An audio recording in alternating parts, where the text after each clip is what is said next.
All right, so this is Kevin Bauman, and this is Mark Dustin, and we are working now here on our podcast called... What's our podcast called? It's called Help Is Not on the Way. Help it's episode 2, maybe? Episode 2-ish. Right. The first one may have been thrown away. This could be number 1. This could be number 1. And this podcast is really just about things we've come across and interesting stories, etc., that involve human beings and maybe even other creatures at some point that run into trouble, some sort of, and don't really have any way but to get out of it, but their own self. I don't know. What do you want to call it? Reliance, volition. Yeah, their own, whatever they can come up with to make it.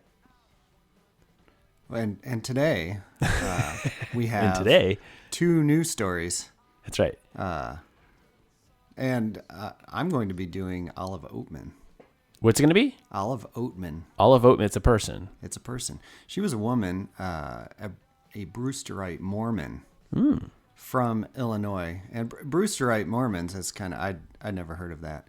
But I guess in many religions you find that a group will, kind of splinter off of the main religion because somebody professes to be a prophet and somebody believes them and they decide to follow that person.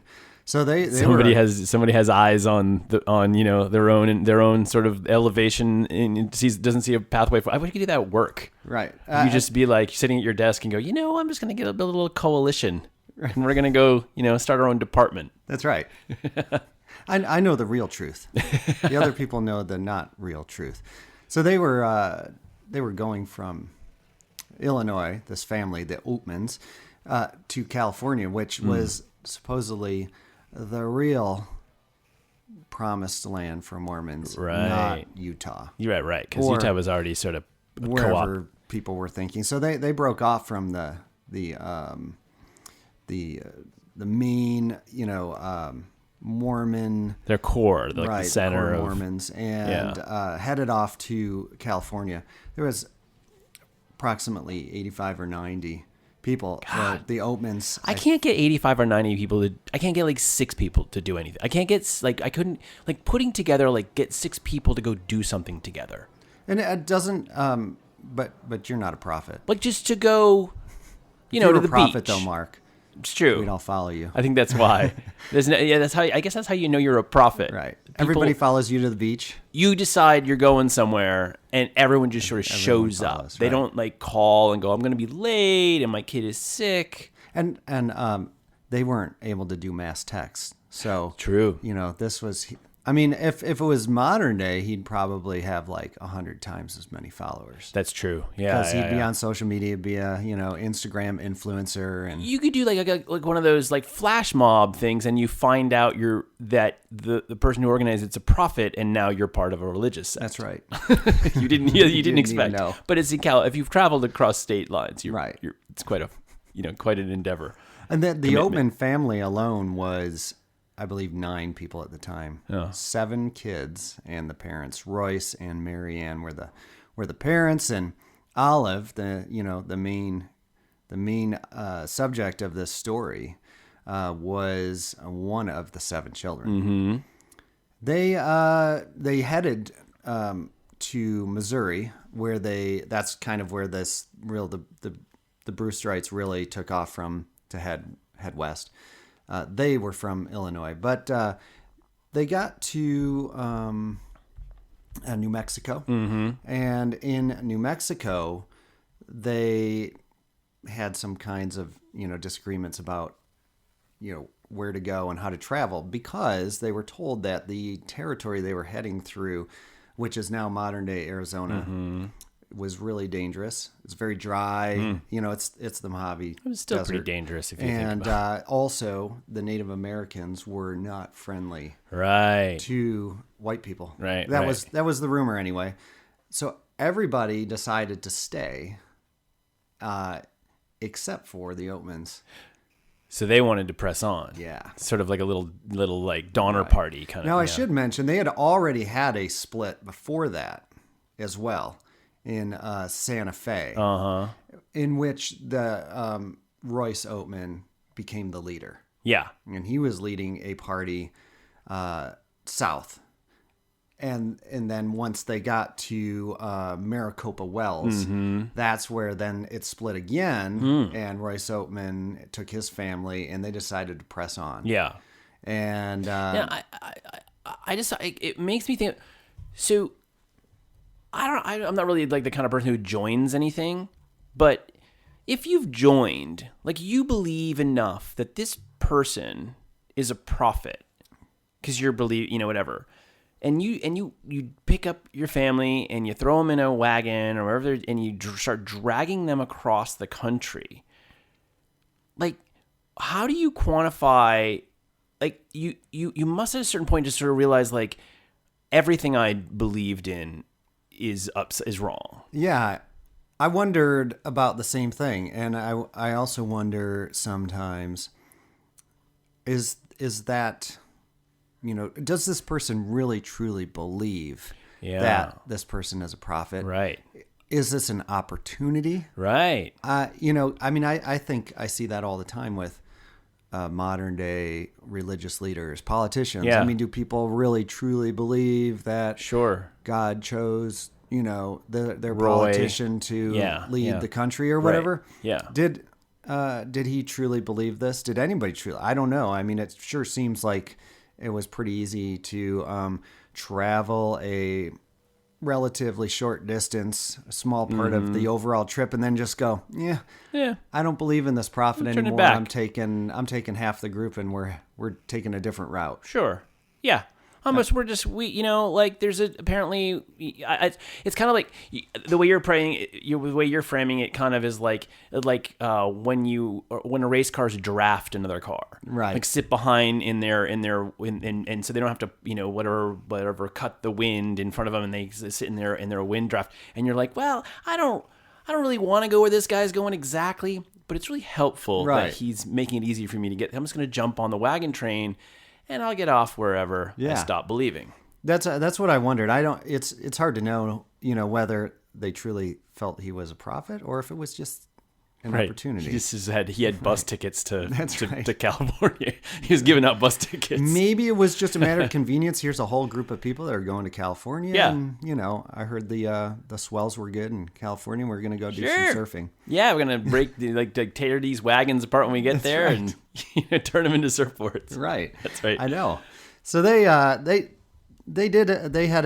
pressed on. It didn't turn out good for the family. They were approached by a group of Native Americans at west of what is now Yuma, Arizona. Wait, what did you mention? What year-ish this was? Oh yes, they took off in 1851. Okay, and Olive Oatman, was she was a teenager at the time. The children ranged from 1 to 17, and Marianne was also pregnant with an 8th child. Jeez. Now, 8th child, yeah. They're Mormons. I mean, I think they have a lot of kids. I wouldn't get an airplane. You can't even get an airplane after 7 months pregnant or something like that. And they're traveling across the country in a on wagon. A bumpy. Yeah. Not fun. Unbelievable. Yeah. I wouldn't get in a car and drive somewhere. They must have, whether they thought, Brewster was the prophet or not, or a prophet. They obviously must have thought that this was something they needed to do. Yeah. Because otherwise, why go through all this trouble? Yeah. They were approached by this group of Native Americans who wanted food and tobacco, and the Oatmans were running low on supplies, so they were a little stingy, to be expected. So whatever the case was, it turned into an attack. So the story goes. It's hard to know the truth, obviously, at this point, but everyone was killed except for 3 of the children. That's Olive, her younger sister Marianne, and her brother Lorenzo. Lorenzo, they left for dead. They thought he was dead. Yeah. He was unconscious. They took Marianne and Olive and enslaved them, made them walk to, their territory. Lorenzo woke up later and found that, everyone was dead, but 2 were missing. Yeah. So he walked until he found help and tried to, get the government to help him search for his siblings. Yeah. Marianne and Olive walked, and almost died of dehydration. They made it. They became enslaved by what she called Apache, but they think that it was not Apache. They think now that it was probably most likely Western Yavapai. Interesting.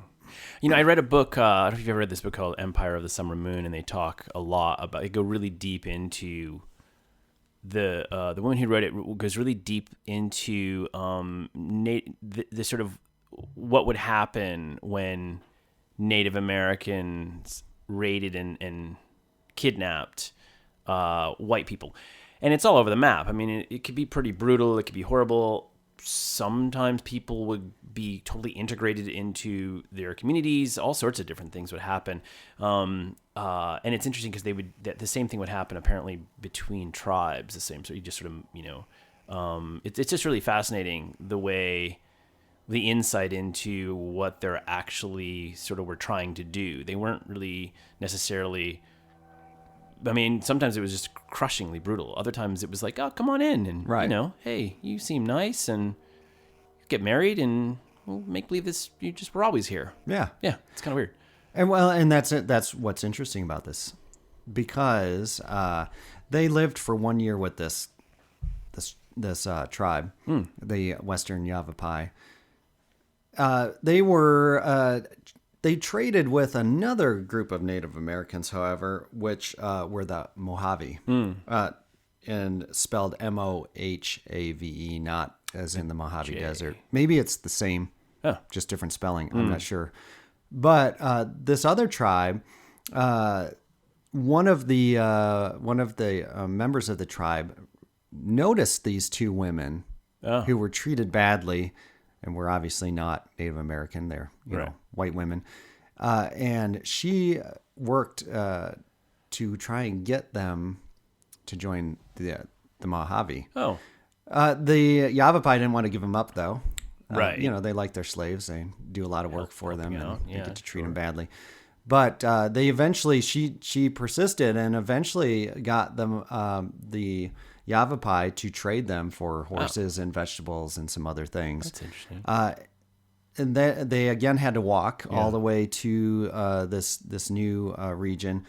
But once they were there, they were immediately relatively quickly taken in by one of the tribal leaders' families and raised by them. Oh. And they were apparently treated well, and they, in fact, were not forced to work.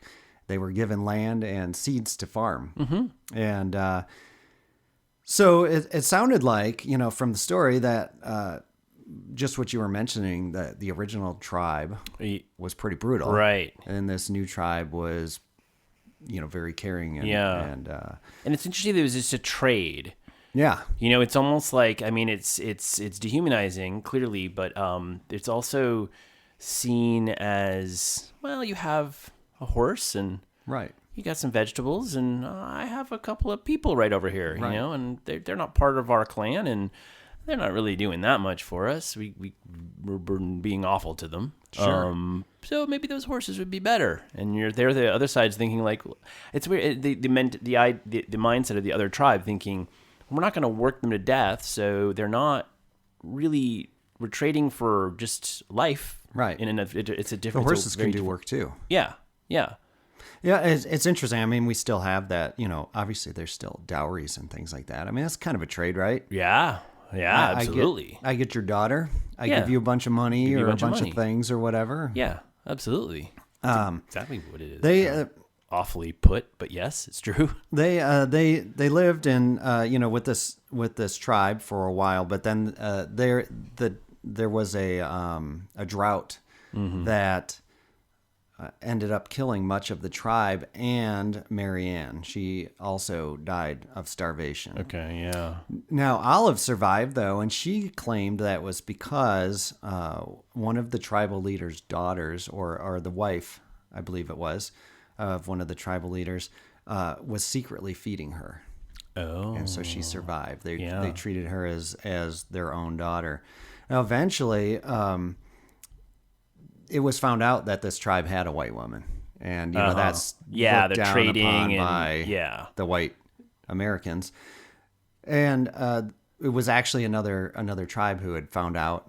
They sent somebody over to kind of say, hey, this is not going to go down good for any of us. You need to send her back. Yeah. And they didn't want to, and they tried to disguise her. They made her put mud all over her. Wow. And by this time, she had actually been tattooed with the Native American tattoo. Yeah. Which was on her, some on her face, on her chest, and her arms. So, at one point, people claimed, and she even claimed in a book, that it was markings to mark her so that if she escaped, they could find her. Ooh. But what everybody who is kind of an expert in this, and what she has said in other parts of her memoir, is that this is what the women who were integrated in the tribe, the members of the tribe, this is what they got, were these tattoos, not slaves. It's interesting because in the book I was referencing earlier and other things I've read, you see, it's very difficult, and you kind of mentioned this before, because there's some gray area, because you see that you often see that there's a narrative that's told by the white press, and it's obviously racist. They don't want some of it's sensationalism. So other things are like, they don't want other people out there in the world reading that this went okay for me. You know what I mean? I mean, obviously this was extremely difficult, but there were other times where they would have somebody come back who was white, who was brought back into white civilization from a Native American culture that they had often been kidnapped into, and some fled into, and they would say, this was okay. Like, I was okay. I actually didn't want to leave. I mean, once I got there and got inundated, sort of like, accepted and everything, I really liked being there. I was happy to be there. But the white press couldn't allow that to permeate throughout, the colonies, because people would be like, well, maybe they're not all that bad, Like, right. And I mean, we have that to this day, where the way you get people to kind of join together as a coalition is to create an enemy. Oh yeah, and fear. Yeah, absolutely, fear. Yeah. The worst thing you ever want to do is go over and talk to one of those guys. Those guys are gonna do your brain's gonna be mash after you do that. That's right. I don't want to do that. And obviously, this original tribe, that attacked them, or that they fought with anyway, that killed most of the members of their party, was, not friendly, or turned out to not be friendly. But they're not all the same. Right, exactly. They're not all the same, like any other group of people. And so I can imagine back in this time with, the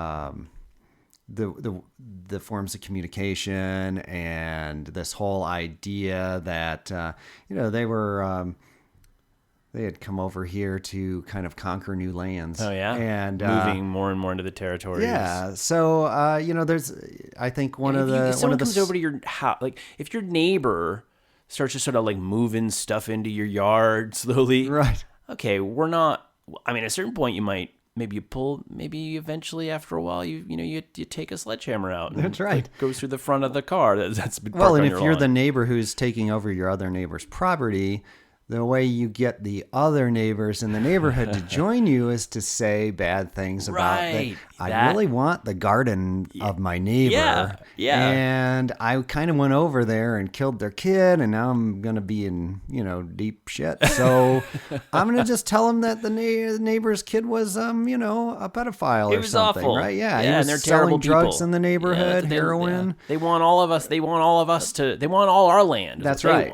We don't want their land. That's right. They want our land. Right. They want us out of here, and they've been talking about us. And right. Oh, yeah. And when they talk about me me climbing over the fence and invading, that's fake news. I was protecting That's right. myself. That's right. So this kind of, it was found out that there was the white women with this tribe. And I think it sounds like perhaps the way they were discovered were there were surveyors for the railroad who had seen the women, but they never expressed any desire to leave. They didn't say that they were held captive or anything like that. Yeah. Eventually, obviously, as I mentioned, Marianne died. Olive survives. They do a lot of negotiation between that member of the other tribe who's trying to get them to give her up. Well, the other thing that comes to mind is that at this point, this woman has been here now maybe for a couple of years. Yes. 4 years. She's been with this other tribe for 4 years and the previous one for a year. So she's been 5 years out of American society. And she was, how old was she when it started? 17, this one? She was, Olive? At the time, I believe she was 14. Okay, so she can barely remember anything before this. Not much. Her whole family's gone. Right. What's she going back to? And she doesn't know that Lorenzo survived. She doesn't know about Lorenzo. No. Oh. So she feels at this point that there is no family. Right. And she's got a new family. Yeah, she's got a new family. And it's working out. Yeah. How she got here wouldn't have been her choice, but, right. And so they eventually convince her, or they convince the tribe that she needs to go back. The tribe says, well, we should get something out of this. So they decide that she's going to go back and they're going to ask for some things from the Americans. So the daughter, Topeka, I believe was the daughter's name of the tribal leader. She travels with Olive, and it takes them 20 days to get to, this fort. And they trade for some horses and blankets and things like that. And she joins American life at that point. Like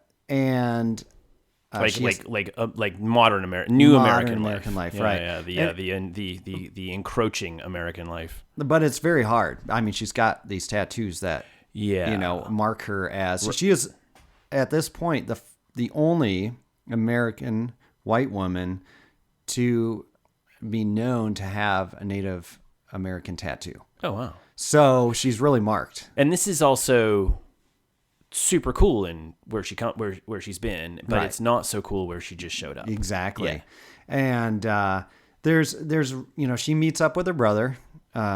She meets up with another best friend of hers from back when she was a kid apparently, and what her best friend tells people and kind of in interviews and whatnot is a little different than what the press says and what even Olive says oftentimes. She's now making money with her memoir, right? Speaking. There's movies and books and poetry and all sorts of things that are written that are inspired in this, and there's a lot of dramatic flair added and little dramatic, little license taken. Change the names. With this. So what is true and what's not is kind of hard to ascertain at this time. But Olive is never really happy again. And she seems depressed. Well, she claims she's going back to a place where she's no longer familiar with, and no one that she was in that, other than her brother and her friend, but nobody that she spent her life in that place growing up is alive. Formative years, her teen years. And the people that she became an adult with are not there. So she's going back to kind of an emptiness coming from, and I can imagine entirely that would have been depressing and terrible. And the press. I mean, they say within a month, she's kind of almost a star, but it's maybe more of an oddity. It's a sideshow attraction. Yeah, kind of she's an obsession of the press and the American public. Everybody wants to know about her. She calls the Native Americans savages, but she also says that they never abused her, and she claims that there was no, she wasn't raped, she wasn't sexually abused, and none of these things. She also claims she never she wasn't sexually active with any Native American, but her best friend says that she married one and had 2 children. Oh, wow. Which could explain her depression. But she denies it that she ever was married or had children. But would that also have been to protect the children? Yeah, that's potentially true. And I imagine in this day and age that now that she's not with the Native Americans anymore, and she now has to try and live in American society, which kind of demonizes the Native Americans, she can't really say, "Oh yeah, that's right. I was married to a Native American, and we had kids together." Absolutely. And so she's protecting a lot. Worse. Yeah, she's protecting herself because she's already a sideshow attraction. Mm-hmm. And at least it's somewhat positive, possibly. Like people are like, "Oh, well, look at her. This is what happened to her." But if she was actually to have gone along with all of this, there's a whole different view from the peanut gallery, right? And of who she is and her moral fortitude and all that. Right. And then potentially, for all she knows, if the people who came to get her find out there are 2 children out there that are part white, maybe they'll try to go drag them out too. And she knows from her experience, this isn't such a great, way that doesn't. She probably knows what, I would imagine most people know what's going on with Native Americans, though they still probably demonize them. And, the reason they're being wiped out is because they're savages. And they deserve it. Right. But if you have, an attachment, you have, your offspring that are part of that, you certainly would not want them to be, that tribe to be suffering repercussions. True. Going after them more. Right. They've already had her pulled out, but also it sort of paints her as quite a survivor because she survived the first ordeal. Mm-hmm. She survived, or the attack. She survived the first year with the tribe that was brutal. She's the only one who did. She goes to another tribe. She adapts and survives, and now she's back within sort of Caucasian culture. And she's finding ways to survive by protecting everything that happened before. Right.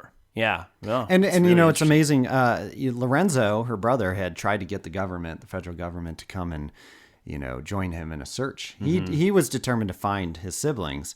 It doesn't sound like the government was so interested. Yeah. So, help was not on the way. Nobody was coming to look for her. No.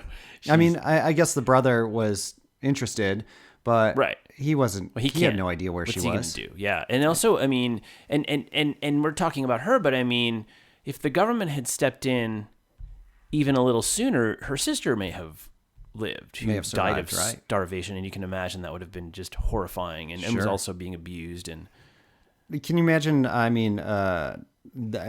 Seeing that your entire family has been murdered. Yeah, almost, and then your only other family member dies of starvation. Oh, right next to you. Yeah.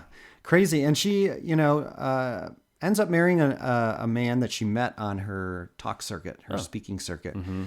And she dies at 65 in Texas. Uh-huh. And but there's been still been books and movies, and she's been kind of the subject. Her character has been portrayed in media since then, kind of in smaller ways. Yeah. No, it's not generally the kind of the feature, but a little side thing, like in Hell on Wheels. Apparently, there's a character based on her. And so it's a fascinating story. But these people are always characters like this are always adapted to, and like you said, they're changed. I remember in the I think the woman's name was Mary Ann Parker. I want to say, I could be wrong. I think Parker's for sure the surname, but in Empire of the Summer Moon, and she was also,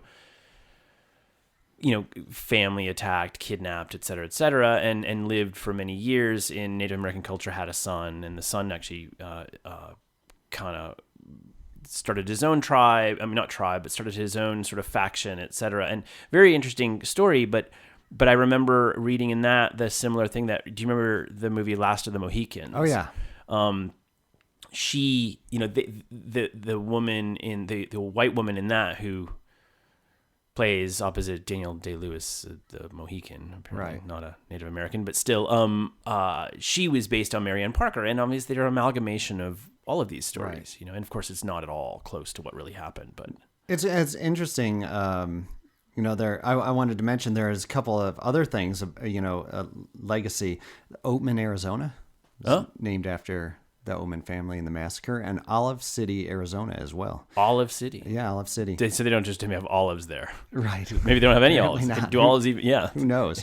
But your mentioning of the movie like that it's interesting. We kind of have a fascination with this, which is interesting. Remember the movie Dances with Wolves? Yeah. And he kind of goes and joins, That's right. And Yeah. I remember thinking as a kid, what an awesome movie that was. And But he meets the white woman that's right. that was happily there and Right. yeah. It's interesting though that's all very fascinating because, gosh, I don't want to get too deep into it, but you think about that movie, and it was a very good movie, but I guess if you were to dissect it, and I haven't, I'd like to read some more about it and think about the fact that like the white woman I guess she was married before her husband died in the film, I think. I guess that makes it a bit better because it's not like she was waiting around for another white guy to show up, which would just been blatantly racist. Right.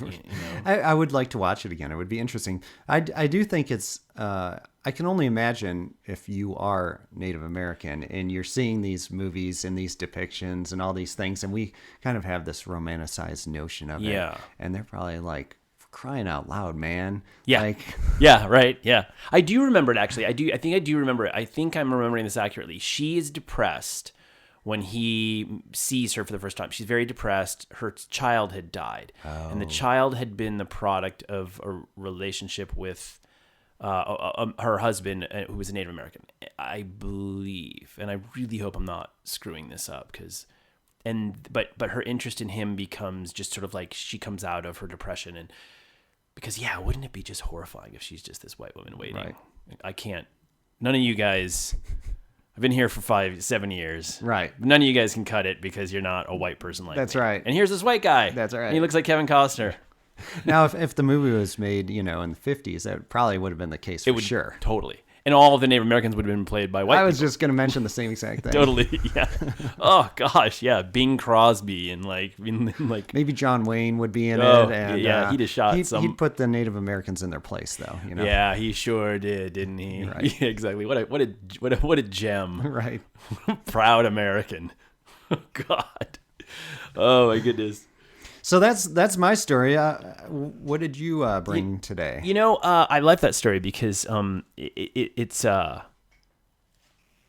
because it just speaks so much to this woman's survival, and as I sort of said before, it speaks so much to this woman's ability to survive. Because the ability to survive, I mean, I don't want to say we can all survive. We can all survive something, but like in her case, she's a survivalist. Right.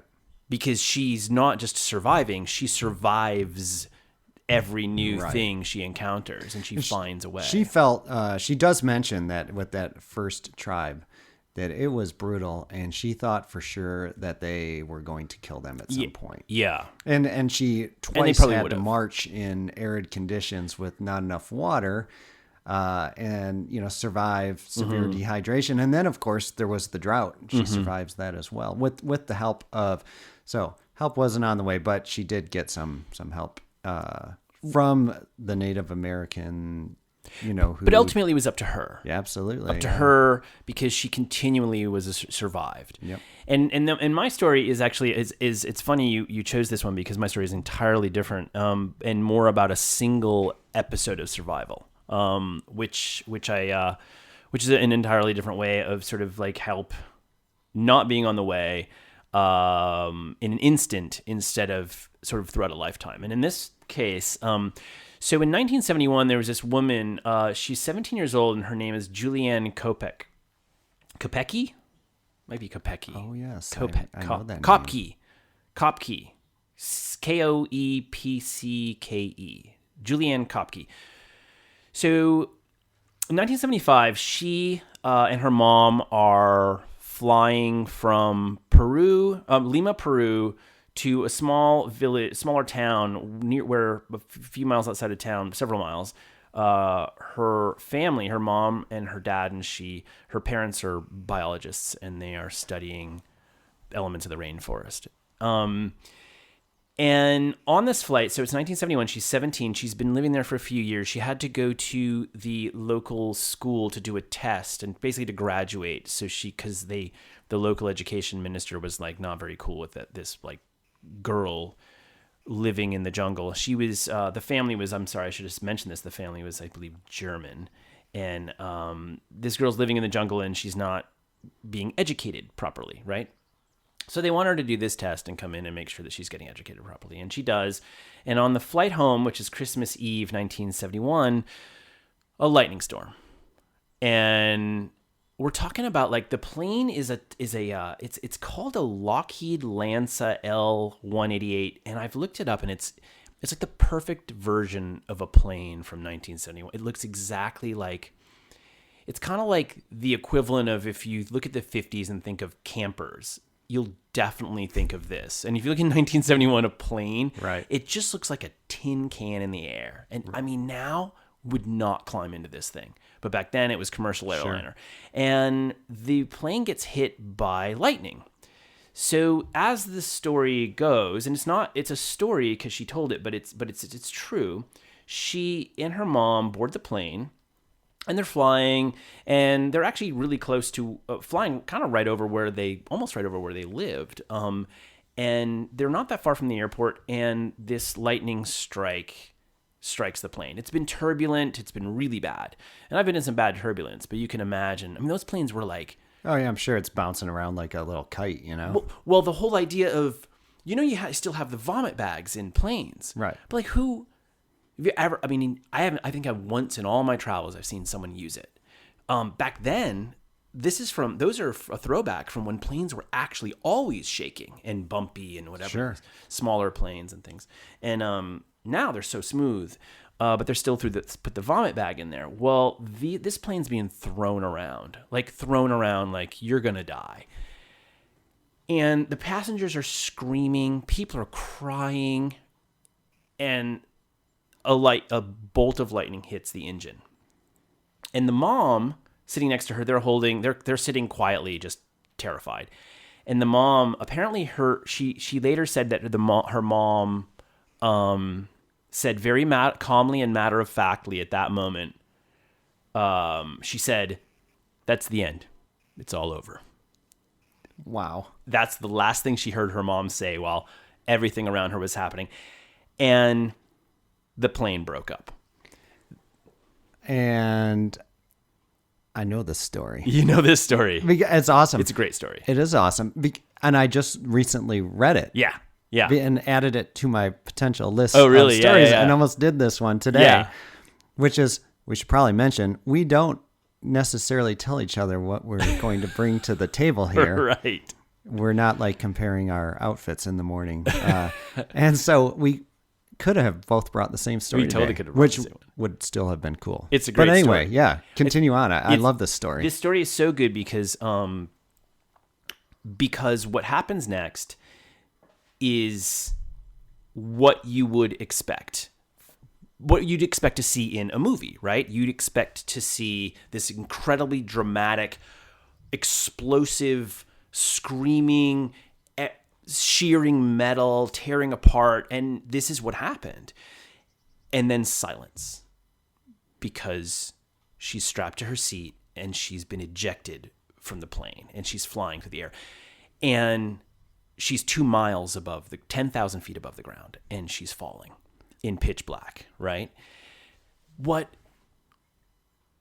How do you don't get to know what happens after that because nobody ever lives. Right. And you never get to hear this is what happened moment. And you get to imagine it and you can do a pretty good job imagining it. But like, this is the moment where somebody gets to go, no, this is actually what it was like. So she's spinning. She's strapped into her seat. She's spinning out of control, head over heels, total darkness. The only sound is wind whistling by. And you can just imagine that. I mean, it's just terrifying. And the last thing she remembers is, which should have been the last thing that she ever knew in life, is seeing the forest below illuminated enough for she could see the trees and it's approaching fast, and then she goes unconscious. Yeah.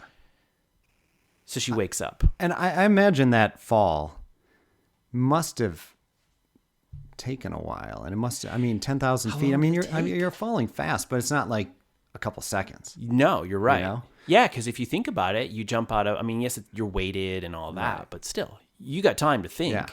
To think. This is not going to end well. Right, I'm going to die. Yeah. I mean, that must have been what she was thinking. I'm dead.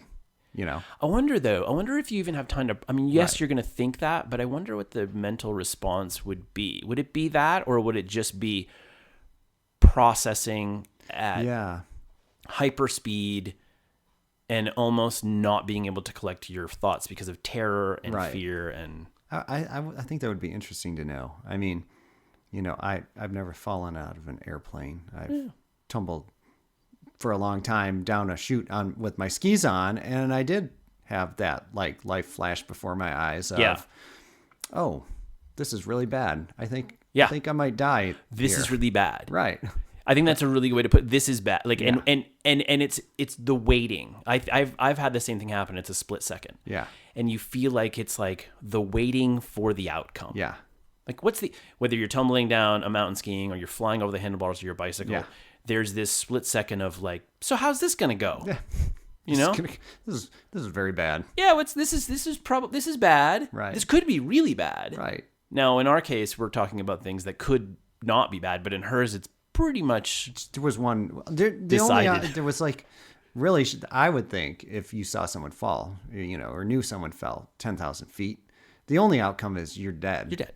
So, yeah, she had a really good outcome. And now circling back to old Brewster, like, how come he's the prophet? Right. He hasn't done anything. No, nothing. She fell out of She could have walked away from that and just started saying, "I'm a prophet. I am touched by God." Yeah. Everyone needs to follow me. I need to get at least 90 people to go to New Mexico. I can fall 10,000 feet out of a plane and survive. Yeah, look at me. Right. Yeah, what have you done? That's right. What did you do? You did, that's really cute. Yeah. How nice. Yeah, you did that, right? Yeah. You led people basically from Illinois to Missouri, to you New read Mexico, a map. and then they all abandoned you. You read a map, Right, is what you did. You kind of read a map. That's right. Probably not well enough because people were like sick of you and they left. Yeah. Maybe you kind of read a map. He was probably a jerk. You had a map. That's what you get. That's what you had. You had a map. You told people you were a prophet. Some people believed you for a little while. I fell out of an airplane, right? And I'm still here. And I haven't told anyone. Who you gonna follow? She needed a little bit more coaching on how to capitalize on this. Totally. Yeah. How to win people over? Right. You know. Yeah. and now she does survive, right? And she has some pretty good injuries. Oh yes. But considering what just happened, they're not as bad. I mean, obviously she survives. She does. She doesn't. I mean, like, even if you hit the ground and you survived at that moment, I would think, okay, you didn't hit the ground outside of a hospital, right? Yeah, exactly. And you're gonna die anyway. Right. If this doesn't kill me, something else will. Either instant death or you're just gonna suffer for a while before you die. That's what I would think is the outcome. Yeah. Oh, absolutely. I mean, for most people, that's lucky you. And I'm sure you're right. It's probably happened many times. Like, oh, they survived this. Right. But that, like the boat sank. It was a big disaster. The shark got them. Right. They lived 2 days later, a shark ate them. It's like that. You're just getting kicked while you're down. Exactly. I mean? So she does. She wakes up. Like, I don't know if it's the next morning or time passes and she wakes up and now, I mean, I guess I also need to point out that the shock. I mean, you're going to come to, and I mean, you're now alive. You know what happened. You're 17 years old, and you not only just the presence of mind and the mental fortitude to be able to not only process this as much as you could. I'm sure she didn't process all the way through, but get up and go, I'm gonna have to get up, and go. away and figure myself out That's here. right. Instead of just being like curling up in a ball and dying right there. And I mean, her mom's dead. Yeah, everybody on the presumably, plane but is dead. You must know that you're probably the only one that survived this thing. So she wakes up. She's badly hurt. She's got a concussion, broken collarbone, and she's these really deep cuts to her arms and legs. Also, she's lost her glasses, but she's really short-sighted, so she can't see very well, and one shoe. So she then spends the next 11 days walking through the jungle trying to get out, which is just... Right. And, I mean, the jungle with not being able to see, one shoe, injuries. Oh, I mean... A concussion, you're probably not, mentally, you're not necessarily processing everything absolutely to its fullest. Yeah, you're not your peak performance. Right. Yeah, you're hopeless because you don't know even which direction to go. Yeah. It's not like you can go like, well, the plane was headed that way. There's that mountain. I know I'm going to, we're talking, when we talk about falls we've had or whatever, it's like, I know I'm on a ski mountain. If I get to the bottom, there's going to be a guy there or a woman there standing there. And I'm going to be able to say, and they're going to call somebody or someone's going to ski by me and I'll be like, hey, but yeah, you're just, and at this time there was probably about 700% more jungle than there is now. Right. I mean, there's a lot of jungle. Yeah. Probably a lot unexplored. Unexplored. Yeah. You're no absolutely roads, no highways, probably where she was. You're right. A lot less likelihood you're going to cross something, some path. Yeah, that's true. So she does. She's got a torn ligament. She's having trouble walking. But the one thing that she really had going for her in all of this is that she had been living in the jungle for a couple of years, and her parents were knowledgeable about how to survive there, and they had passed a fair amount of stuff on to her. She knew some of the really important things that she knew, relatively simple, were A, find a river and follow it. That's what her parents taught her at some point. So just in general, like if you ever get lost. Another one was the most dangerous thing out here is not the animals, it's the insects. Yes. Which you wouldn't think. You'd think, like, be careful of X, Y, and Z, stay away from crocodiles. It's probably the mosquito. The mosquitoes, the bugs that are going to... do you in. They're going to bite you and they're going to do you in. So she finds a bag of sweets in the crowd somewhere. Oh, okay. Now, thinking also that everything's scattered. Like, there's no... Because the plane actually broke up 2 miles above the ground. So, it's not like it just hit the ground and now it's like, here's the whole, the whole luggage, or, carts here. And drink cart. Yeah. Yeah, that would have been a totally different experience. Yeah. Still would have been horrible, but she finds this small bag of sweets, which she eats over time. It's all she ate for the entire 11 days. I don't really know what she did for water, but I'm sure she must have just drank from, she just got lucky because she didn't. Yeah, she could have ended up with some giardia, and then all of a sudden she's not able to, maintain any kind of hydration. Oh, yeah. Right? I mean, oh, my God. Yeah. You end up with, puking and diarrhea, and next thing you know, you're dehydrated and unable to function. A lot of things had to go her way. Yeah, for sure. Like the plane crash is not, it is the biggest one, let's just say. Yeah. But I mean, you're out there, you don't go out there without anybody, unless you're like literally a native who's very familiar. You don't go out there without tons of supplies. Yeah. You don't go out there without being fully equipped to be out in this brutal environment. And so she finds this creek. So she's short-sighted, as I mentioned, and she's having a lot of trouble walking. So she steps slowly. She can't walk fast because she has to test the ground wherever she walks, because there's things she could step into. There's all sorts of stuff. There's snakes everywhere. So she finds this creek, which she wades into, and she does that because she's wearing this thin, short-sleeved, low-cut, like short kind of kid, like young dress, but so that exposes her legs to insects. So she figures, well, if I'm walking in the creek, I'm less likely to get bitten. I can't get bitten on my legs by... Of course, there are crocodiles in the creek, but then she's got this knowledge from her father that crocodiles won't come after her if they're not provoked, apparently. I didn't know that, but that's what Dad told her. The humidity The heat, it's raining several times a day. All of that's horrifying. She's not eating. She has nothing to eat. She has nothing to drink. But next, one of her really bad open wounds on her arm gets infected, septic and full of maggots. Oh, geez. Walking along, you're walking along and you're looking, and there's like 3 inch, not 3 inch, maybe like 1 inch long maggots or 2 inch, in your skin. Right. And there's like hundreds of them crawling around. You can't do anything about it. No. So she's dealing with that now. And then she's also hearing the planes above looking for the wreckage, but they can't. The forest is too dense. She can't flag them. They can't find it. And then the wreckage is spread across. So she's walking, and she finally stumbles across. She starts to notice these vultures in the trees above her. And soon she comes across one of this rows of passenger seats with 3 people strapped still into their seats, upside down, driven headfirst straight into the ground, and the vultures have already started on them. And she said later in life that still to this day haunts her. I can only imagine. And luckily, the one saving grace being that none of the 3 were her mother. Yeah, that would be really bad. Yeah, she didn't come across her actual mom. So as she keeps going, she eventually walking up the creek into a river and doing what her father told her, what her parents taught her to do. She on the 10th day, she finds a boat. And from the boat, she finds a path and walks up the path and finds a little hut.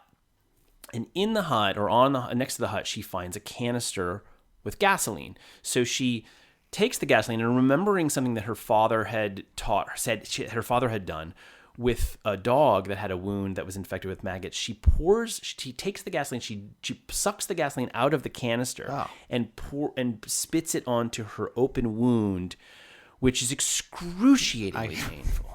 Can you imagine? Yeah, I mean, that sounds. You put, you rub a little alcohol on some little lemon scrape, juice. and you want to cry. Totally. Yeah, you get lemon juice. You rub your eyes after cutting ginger. Yeah, and she's pouring gasoline into a deep infected open wound. Ugh. But it immediately kills the maggots. And then she pretty much crawls into the hut and passes out. And the next morning, she sleeps, obviously, quite a while. These Peruvian lumberjacks who are using the hut and working, they show up and they find her. And they bring her to the nearest town, and she gets hospitalized. And she comes back and she meets her father, finds her. Imagine his terror, searching, wondering. And he's assuming that they're all dead. They're dead. Yeah. You probably come to terms or begun, because it's only been 10 days, but like 10 days he's been thinking. But you've accepted probably that they're dead. They're dead. Yeah. There's no, and absolutely. And they're reunited.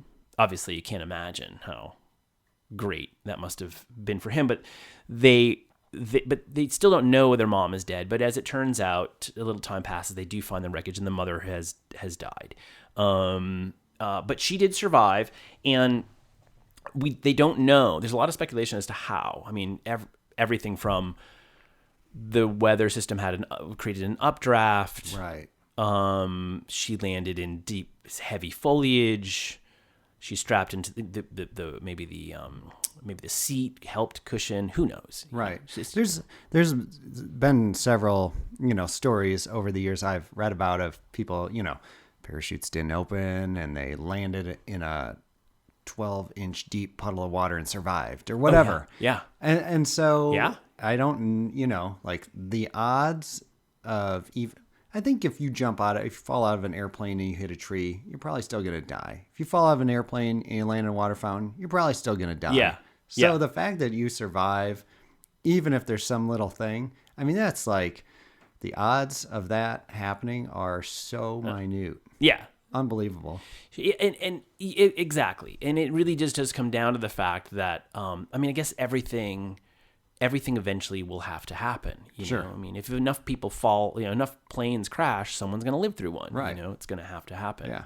And it's going to be, you'll never know the true story, but yes, that that whole thing of like, well, if the shard of glass had been 1 inch more to the left, he'd have been done for, or whatever. It's like, the bullet missed every main artery in your body somehow. Oh man, it took a left at the heart and took a right around the lungs, and exactly. He walked away. Yeah, he was at work 2 weeks later. Exactly. She actually had she got a doctorate, and went back to Germany and got a doctorate, and eventually went back to Peru to study bats, which I think is fascinating that she sort of had this.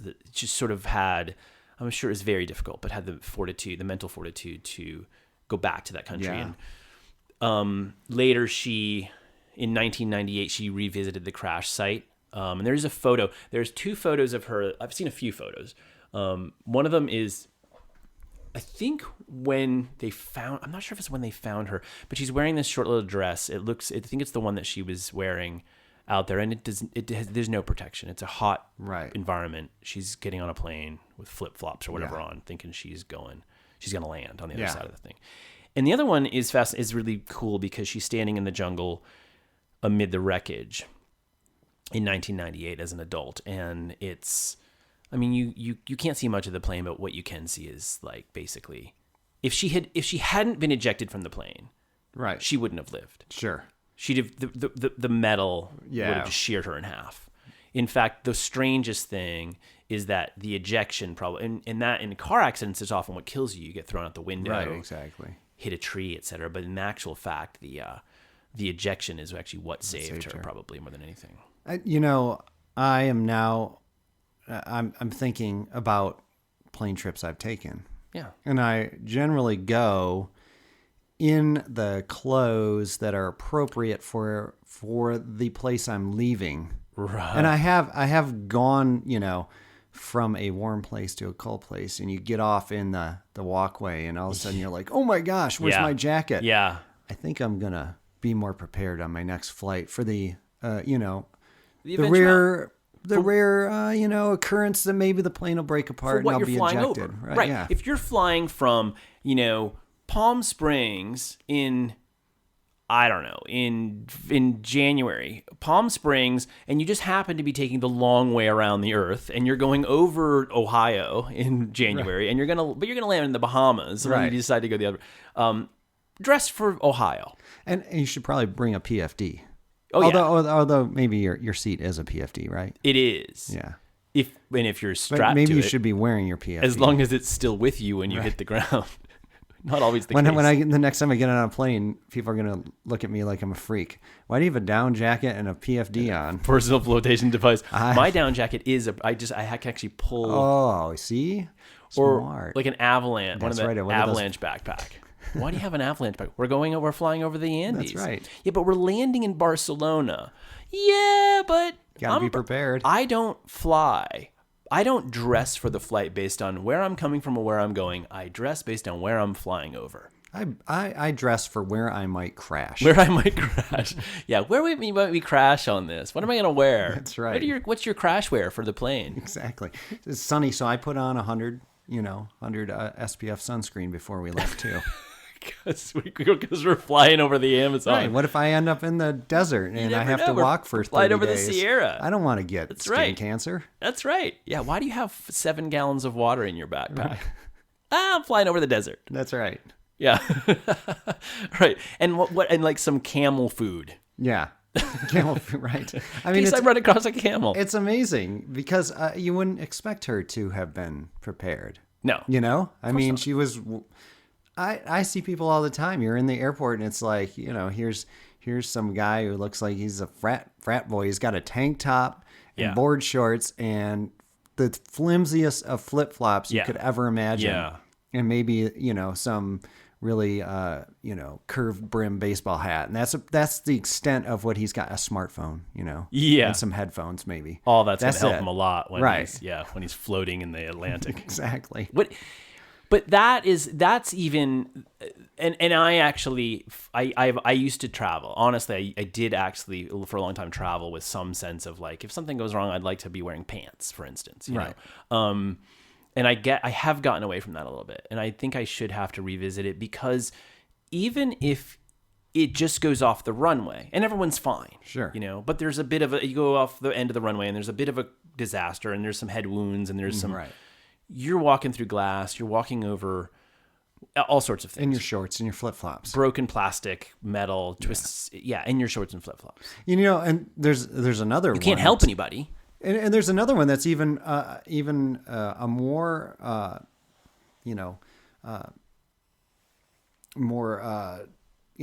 something that's more likely to occur is that the airlines will lose your luggage.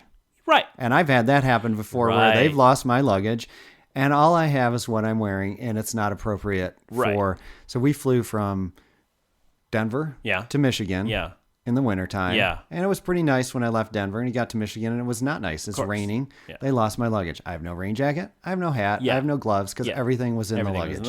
Yeah. You've flown with, you've very intelligently packed, assume, everything smartly, and then trusted that they were going to, and I mean, they were going to not, get that your bag was not going to show up in like Thailand the next morning while you showed up in Michigan. Right. And yet that's what happened. Mm-hmm. Yeah. So I'm shopping at, the local Meijer at, midnight buying anything. Yeah. Anything. What do you have in my size? Right. Or in a size that at least puts on. Exactly. Yeah. I've done that too. So next time I'll be more prepared. There you go. Especially after hearing this story. That's right. That's amazing. It is. That, she was 17. 17. Most 17-year-olds are not prepared for anything at all. Yeah. They're not prepared for... Yeah, and we talk about modern day, like, they're looking at their smartphone and all that stuff. But you know what? In 1971, they were just what? They were listening to Kiss. Yeah. And they were... they didn't know anything. No. Right. I wouldn't have. No. I don't think I would have. I don't know what. I certainly wouldn't have been able to understand the range. It sounds like she had a slightly better level of preparedness because of what, who her parents were and what they taught her and what she was going to do. Right. But even still, most 17-year-olds really, they are overly confident and totally unprepared for anything that comes their way. It definitely speaks to a mind that can... It speaks to a type of mind, in my opinion, that can compartmentalize, that can focus and stay focused on the task, because the task is to survive. Right. And doesn't melt in the face of this level of... because we're talking about a level of adversity that, we don't. Most people don't ever experience in their lives. And I suppose that's, that's probably common, if you were to ask anybody who's survived anything. We experienced this when Shelby had cancer and people would say, I don't know how you did it. I couldn't have done it. And I said, well, we didn't have a choice. Right. I had to get up in the morning. I couldn't have done it school, Shelby had to go to the hospital and then I had to do work because I had to make money to pay the bills. That's how I did it. And I'm sure if you were to say, how the heck did you do it? She was like, well, if I stopped, I died. Well, I think that's just kept going. That's exactly it. The thing is, it's like you can't do it until you're doing it. Right. Right. You can't go like, well, it's like, hey, it's Saturday. I think I'm going to drop myself out of an airplane. Unless you're, one of these survival. Yeah.